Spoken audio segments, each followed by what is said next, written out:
ఏమని సొక్కాల మడతలు పెడతావు? నువ్వు సొక్కాల మడత పెడితే మేము గాజులు చేతులు ఊరుకుంటాం అనుకుంటున్నావా?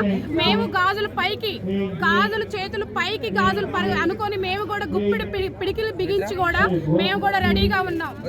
బాయ్ జగన్, ఈ రాష్ట్రానికి నీ పాలన అవసరం లేదు. తుక్కు లెక్క పాలన.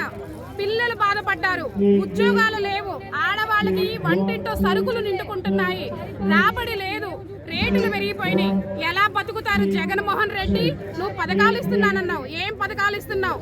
దేనికి పథకాలు ఇస్తున్నావు? 10 రూపాయలు ఇచ్చి 100 రూపాయలు వసూలు చేస్తున్నావు. 100 రూపాయలు వసూలు చేసేవాడిని రాజు అంటారా? అదొక పాలన అంటారా? చెత్త పాలన.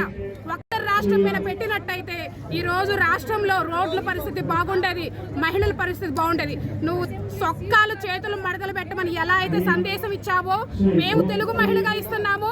ఆడవాళ్ళంతా చీర కొంగులు దోపుకొని గాజులు చేతుల్ని గాజులు పైకి పిడికిలు బిగించి